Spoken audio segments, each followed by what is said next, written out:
Ниту тајните служби не му помогнаа на Зоран Заев се уште да обезбеди вакцини за масовна вакцинација на македонските граѓани.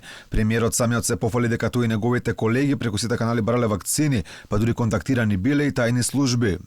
Вртев дури и по тајните служби, имаме пријатели кои што биле дипломати, еве сега се шефови на МИ-6 или слично, да помогнат. Значи, јас председателот на државата, министерот за здравство, министерот за надворешни работи, министерот за европски прашања, доминантно, но и другите колеги од владата сме направиле контакти мал милион, само и само да дојдеме до преддоговор, до договор, до нарачки, час поскоро да дојдат вакцини. Но, што за сега ни донесува според премиерот, пријателите тајните служби, вкупно само 11.000 вакцини, 8.000 од Србија и 3.000 руски, но сепак барем на хартија бројката на вакцини што имаме е многу поголема.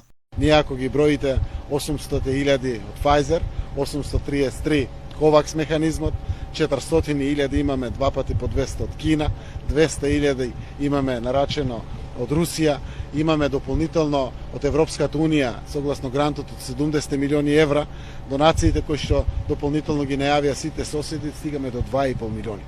Значи сме направили исчекор повеќе. За сега единствени вакцини кои се плод на договор од страна на македонските власти се оние руските кои првично немаше да купуваме, а како причина покрај членството се наведуваше дека Македонија ќе имала премногу вакцини. Тоа што е уплатено или договорено со Кина, тоа што го имаме како понуда со соседите, дел помогна, дел се уште понудите се отворени.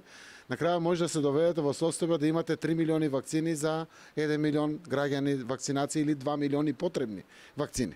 Така да тука се прави одмерувањето. Дури била и одбиена понуда за набавка на 2 милиони вакцини.